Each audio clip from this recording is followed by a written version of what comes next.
Context. Following Khalil's death, Star has kept quiet about being the witness. She has spoken to the police and DA about the incident, but no one else, not even her friends. She has seen her father harassed by the police, and her classmates use a protest around Khalil's death as a way to get out of class.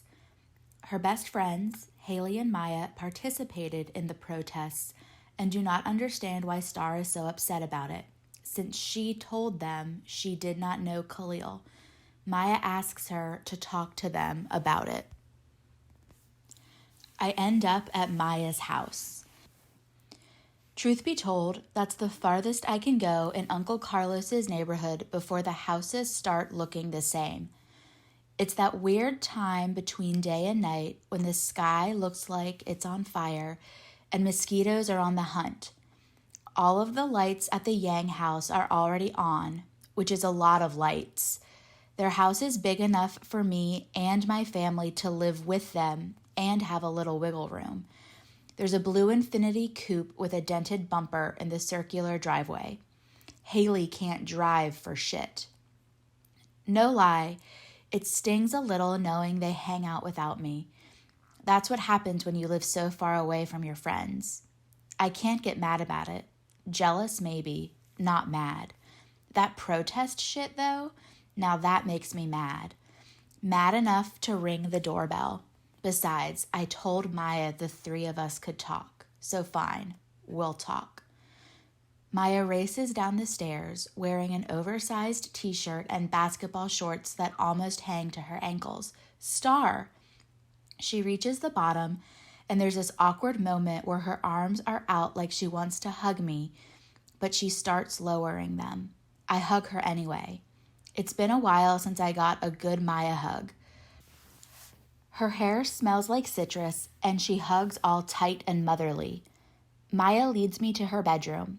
White Christmas lights hang from the ceiling. There's a shelf for video games, Adventure Time memorabilia all around, and Haley in a beanbag chair, concentrating on the basketball players she's controlling on Maya's flat screen. "Look who's here, Hales," Maya says. Haley glances up at me. Hey. It's awkward central in here. I step over an empty Sprite can and a bag of Doritos and sit in the other beanbag chair. Maya closes her door. An old school poster of Michael Jordan in his famous Jumpman pose is on the back. Maya belly flops onto her bed and grabs a controller off the floor. "Want to join in, Star?" "Yeah, sure." She hands me a third controller and we start a new game. The three of us against a computer-controlled team. It's a lot like when we play in real life, a combination of rhythm, chemistry, and skill. But the awkwardness in the room is so thick it's hard to ignore. They keep glancing at me. I keep my eyes on the screen. The animated crowd cheers as Haley's player makes a three-pointer. "Nice shot," I say. "Okay, cut the crap." Haley grabs the TV remote and flicks the game off, turning to a detective show instead. "Why are you mad at us?" "Why did you protest?" Since she wants to cut the crap, may as well get right to it. "Because," she says, like that's reason enough.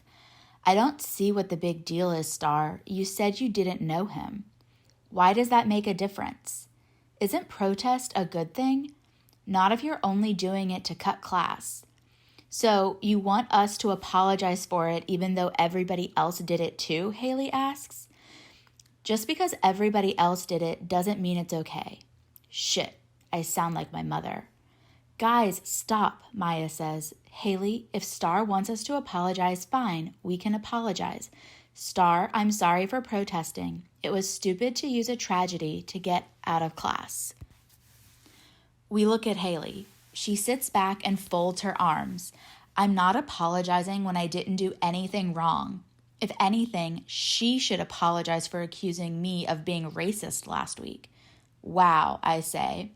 One thing that irks the hell out of me about Haley, the way she can turn an argument around and make herself the victim. She's a master at this shit. I used to fall for it, but now? I'm not apologizing for what I felt, I say. I don't care what your intention was, Haley. That fried chicken comment felt racist to me.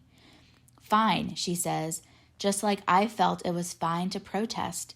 Since I won't apologize for what I felt and you won't apologize for what you felt, I guess we'll just watch TV. Fine, I say. Maya grunts like it's taking everything in her not to choke us. You know what? If you two want to be this stubborn, fine. Maya flicks through the channels. Haley does that BS move where you look at someone out of the corner of your eye, but you don't want them to know that you care enough to look, so you avert your eyes. At this point, it's whatever. I thought I came to talk, but yeah, I really want an apology. I look at TV. A singing competition, a reality show, 115, a celebrity dance. Wait, back up, I tell Maya. She flicks through the channels, and when he appears again, I say, right there. I've pictured his face so much. Actually seeing it again is different. My memory is pretty spot on. A thin, jagged scar above his lip, bursts of freckles that cover his face and neck. My stomach churns and my skin crawls, and I want to get away from 115. My instinct doesn't care that it's a photograph being shown on TV. A silver cross pendant hangs from his neck, like he's saying Jesus endorses what he did. We must believe in a different Jesus. What looks like an older version of him appears on the screen, but this man doesn't have the scar on his lip, and there are more wrinkles on his neck than freckles. He has white hair, although there's still some streaks of brown in it. My son was afraid for his life, he says. He only wanted to get home to his wife and kids. Pictures flash on the screen. 115 smiles with his arms draped around a blurred-out woman. He's on a fishing trip with two small, blurred-out children. They show him with a smiley gold retriever, with his pastor and some fellow deacons who are all blurred out, and then in his police uniform. Officer Brian Cruz Jr. has been on the force for 16 years, the voiceover says, and more pics of him as a cop are shown. He's been a cop for as long as Khalil was alive, and I wonder if in some sick twist of fate, Khalil was only born for this man to kill. A majority of those years have been spent serving in Garden Heights, the voiceover continues, a neighborhood notorious for gangs and drug dealers. I tense as footage of my neighborhood, my home, is shown. It's like they picked the worst parts, the drug addicts roaming the streets, the broken down Cedar Grove projects, gangbangers flashing signs, bodies on the sidewalks with white sheets over them. What about Mrs. Rooks and her cakes? Or Mr. Lewis and his haircuts? Mr. Rubin? The clinic, my family? Me? I feel Haley's and Maya's eyes on me. I can't look at them. My son loved working in the neighborhood, 115's father claims. He always wanted to make a difference in the lives there. Funny, slave masters thought they were making a difference in Black people's lives too, saving them from their wild African ways. Same shit, different century. I wish people like them would stop thinking that people like me need saving. 115 Senior talks about his son's life before the shooting, how he was a good kid who never got into trouble, always wanted to help others, a lot like Khalil. But then he talks about the stuff 115 did that Khalil will never get to do, like go to college, get married, have a family.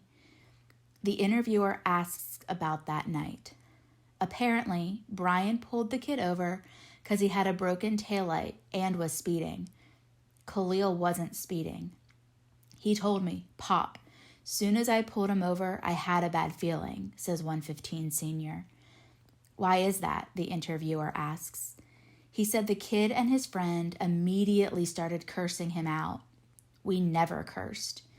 And they kept glancing at each other like they were up to something. Brian says that's when he got scared, because they could have taken him down if they teamed up. I couldn't have taken anyone down. I was too afraid. He makes us sound like we're superhumans. We're kids. No matter how afraid he is, my son's still going to do his job, he says. And that's all he set out to do that night. There have been reports that Khalil Harris was unarmed when the incident took place, the interviewer says. Has your son told you why he made the decision to shoot? Brian says he had his back to the kid and he heard the kid say, I'm going to show your ass today. No, no, no. Khalil asked if I was okay. Brian turned around and saw something in the car door. He thought it was a gun. It was a hairbrush. His lips quiver. My body shakes. He covers his mouth to hold back a sob. I cover mine to keep from puking. Brian's a good boy, he says in tears. He only wanted to get home to his family, and people are making him out to be a monster. That's all Khalil and I wanted, and you're making us out to be monsters. I can't breathe, like I'm drowning in the tears I refuse to shed. I won't give 115 or his father the satisfaction of crying. Tonight, they shot me too, more than once, and killed a part of me. Unfortunately for them, it's the part that felt any hesitation about speaking out.